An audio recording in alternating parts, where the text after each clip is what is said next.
میخوای فروشت از همین امروز 2 برابر بشه بدون هیچ هزینه تبلیغاتی، با راهکار عملی و ساده که تایید شده و تست شده قبلا.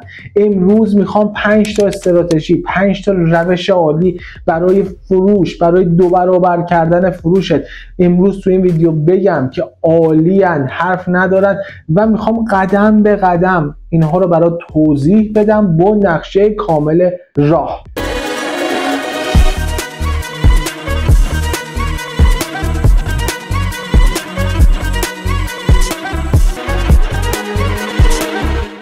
سلام و درود بر همگی شما دوستان عزیزم. ارشاد سجادیان از کانال اسمارت مدیر یا مدیر هوشمند. در این ویدیو همراهتون هستم. 5 تا استراتژی و 5 تا روش تایید شده و تست شده.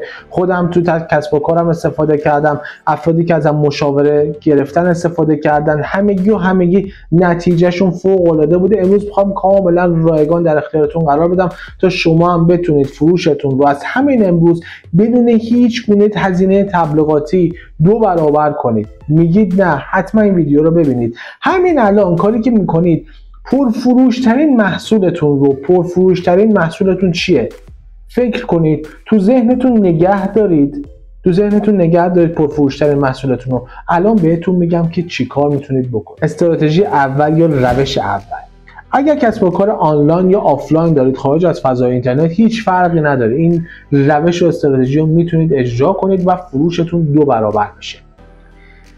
یک محصول شما دارید آنلاین یا یک کالایی دارید، مثلا تیشرت 200,000 تومانه، یا این محصولی دارید، حالا هر قیمتی فرق نداره، 1 میلیون تومان، 10 میلیون تومان، 100 میلیون تومان، ما میگیم 200,000 تومان.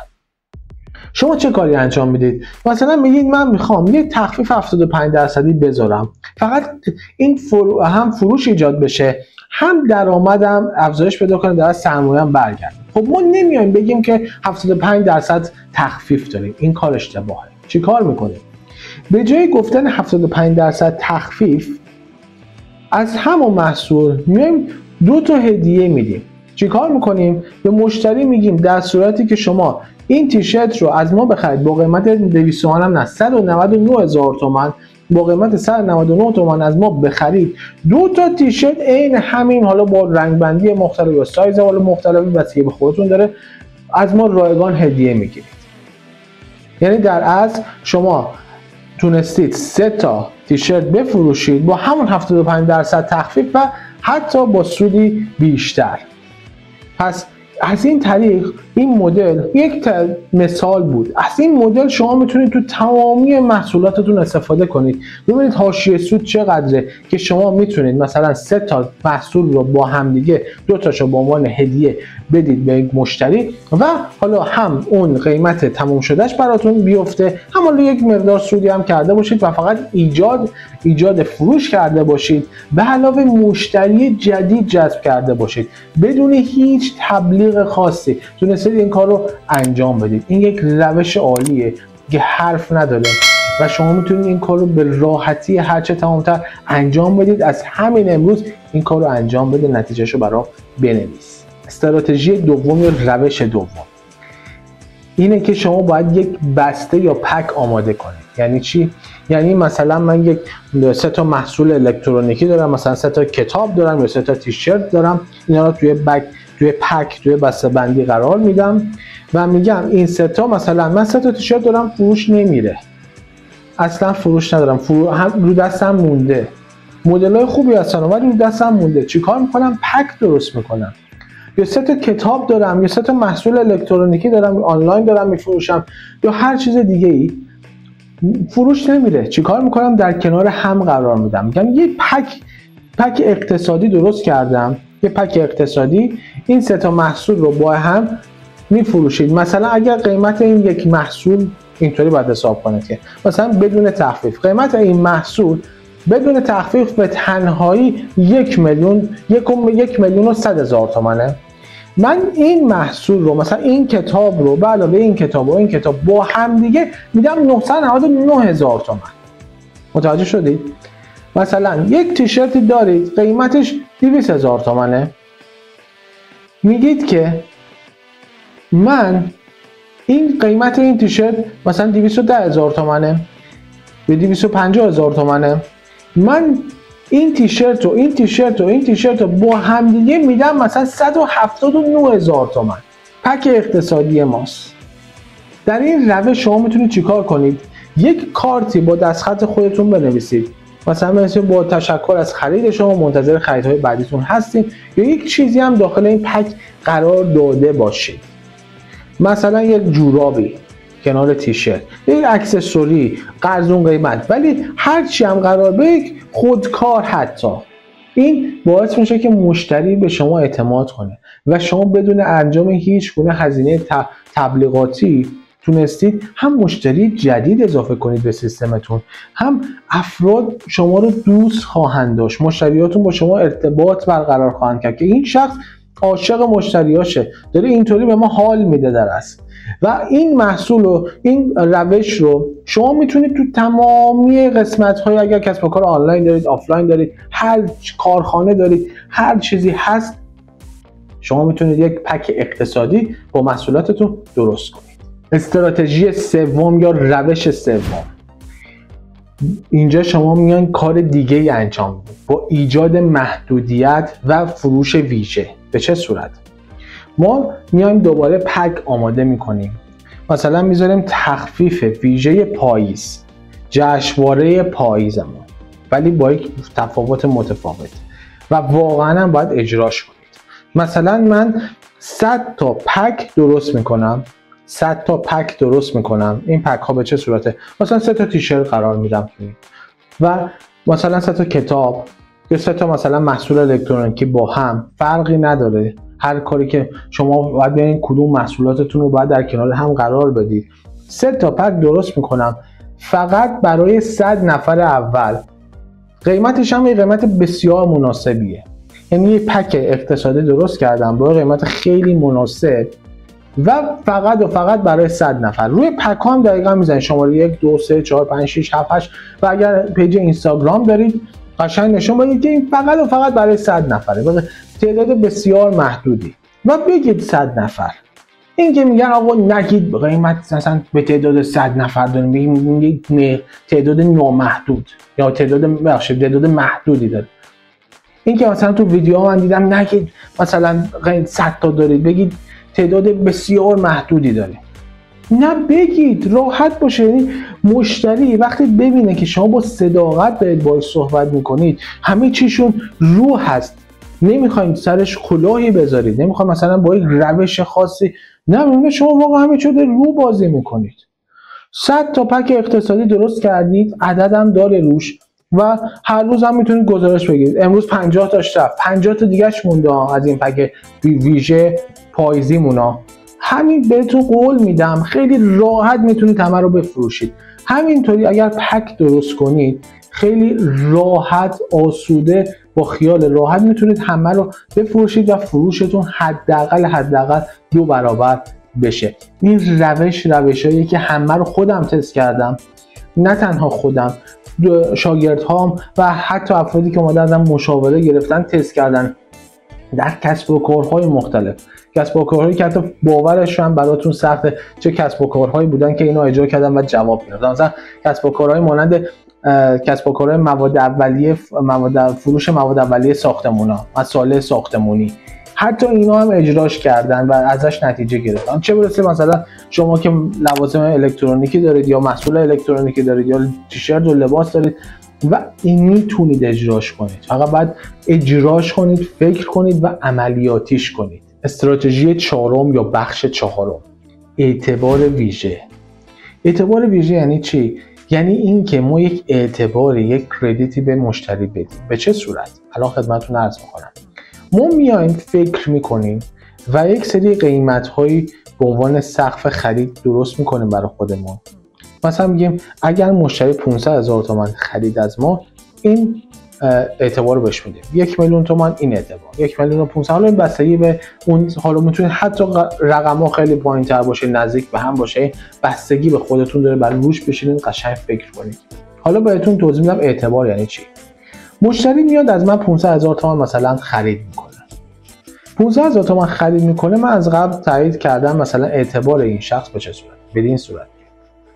مشتری از من 500,000 تومان خرید میکنه میگم که اگر مشتری از من 500,000 تومان خرید کرد، من 100,000 تومان در خرید بعدی بهش تخفیف میدم.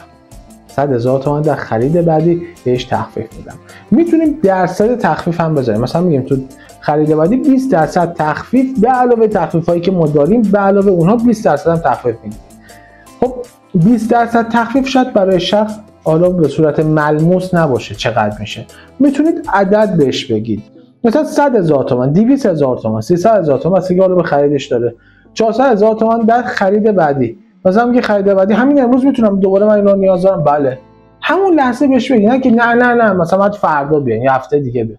ببین شما 7 روز یا 30 روز بستگی باز دوره به استراتژیتون داره، بین 7 تا 30 روز، بین 7 تا 30 روز اگر شما تشریف بیارید خرید بعدیتون رو انجام بدید، 300,000 تومان، 100,000 تومان، 500,000 تومان، 1,000,000 تومان تخفیف بدون چون و چرا به علاوه تخفیفایی که خودمون داریم. اینو باید قشنگ بشینید حساب کتاب کنید تا به یک رقم خوبی برسید و اجراش کنید. حالا میگید آقا من از کجا بفهمم که مثلا این شخص 30 روز قبل از من خرید کرده؟ فاکتور میدید یا یک سری کارت هایی رو به صورت دستنویس با هر کارتی هم کد مشخصی داره، به صورت دستنویس مثلا بنویسید خیلی ممنون ازتون بابت حالا خرید از شما و یک متن خیلی زیبا برای مشتری بنویسید و حتی شده همون لحظه اسم اون شخص رو روی اون متن با دستخط خودتون بنویسید و بهش تقدیم کنید و این مطمئن باشید این شخص میاد دوباره ازتون 100% خرید میکنه، 100% میاد دوباره ازتون خرید میکنه. دوستان عزیزم این روشایی که من میگم خدمتتون بابتش باید میلیون ها تومان و بیشتر، 10 میلیون تومان، 50 میلیون تومان، 100 میلیون تومان و پول مشاوره بدید تا بیان مثلا براتون اجرایش کنن.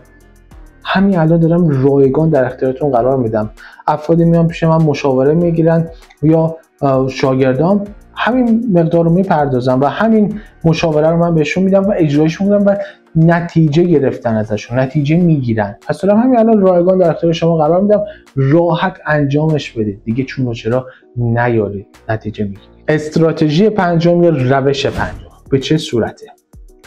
اینکه ما بیایم قرعه کشی انجام بدیم. قرعه کشی نه به معنای قرعه کشی که حالا این چیزی که تو ذهن هممون شکل گرفته، خیر، ما میایم قرعه کشی مثلا روزانه یا برای هر مشتری انجام بدیم. الان یک سری گردونه‌های شانس گذاشتن، مثلا سوپرمارکت‌ها شما دیدید و غیره، مثلا فروش موبایل، اینا خیلی عالیه، این روش‌ها خیلی عالیه. شما میتونید چنین گردونه‌های شانسی قرار بدید، ولی گردونه شانس قرار بدید و روش فکر کنید. تو اون گردونه‌های شانس باید چیکار کنید؟ چه جوایزی بذارید؟ الان بهتون میگم، اینو هیچکی نمیدونه. و مثلا من دیدم طرف پوچم گذاشته، مثلا 10,000 تومان، 100، نکنید این کارو. این اصلا گردونه شانس نذارید بهتره. پوچ یعنی چی؟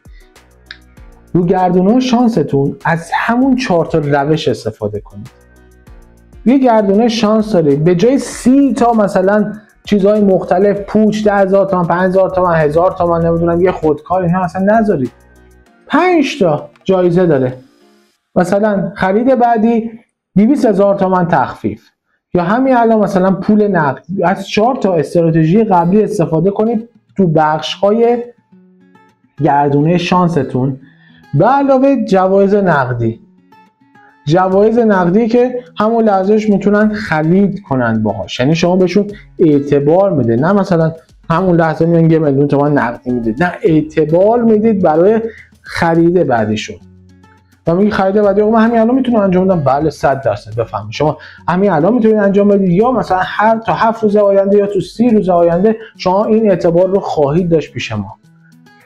دوستان عزیزم این روش ها رو اگر هر کدومش رو اجرا کنید حداقل فروشتون 2 برابر میشه. اگر با هم اجراش کنید اصلا فروشتون میترکه، یه چیز عجیب غریبی میشه. اینا رو انجام دادیم و بهش به نتیجه رسیدیم. این روشی که خدمتتون عرض میکنم تمامش تست شده، تایید شده، جواب گرفتیم و دارم خدمتتون عرض میکنم و اینجا آموزش دادم.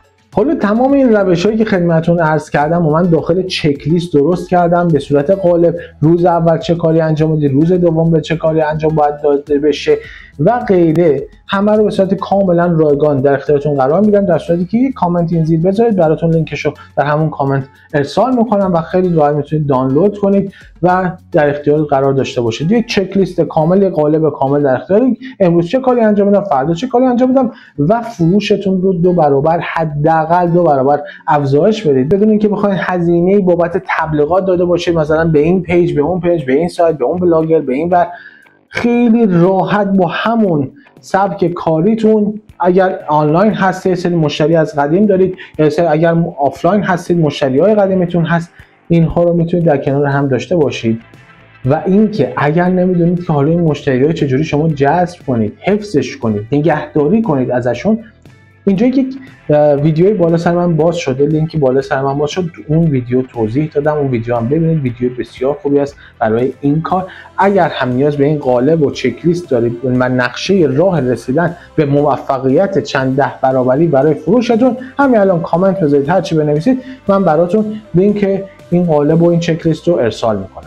امیدوارم که از این ویدیو لذت برده باشید. لطفاً لایک کنید، از ما حمایت کنید، دوست عزیزم همینطور کانال ما رو سابسکرایب کنید، علامت زنگوله منگوله رو بزنید تا ویدیوهای نو و بعدی رو از دست ندید و همینطور لینک این ویدیو برای دوستاتون بفرستید تو شبکه‌های اجتماعی مختلف تا اونجا که میشه از ما حمایت کنید. همین الان هم یک ویدیو اینجا بالا سر من هست، این ویدیو هم حتما ببینید، اینو به شدت بهتون توصیه میکنم چون باعث میشه که شما از همون ابتدای راه اشتباهاتی رو انجام ندید و مشتریاتون رو حفظ کنید و فروشتون رو افزایش بدید و کسب و کارتون رو رشد بدید و در یک جا استاپ نشه. و همینجا چه پلیلیست هم وجود داره، این پلیلیست ها هم مشاهده کنید.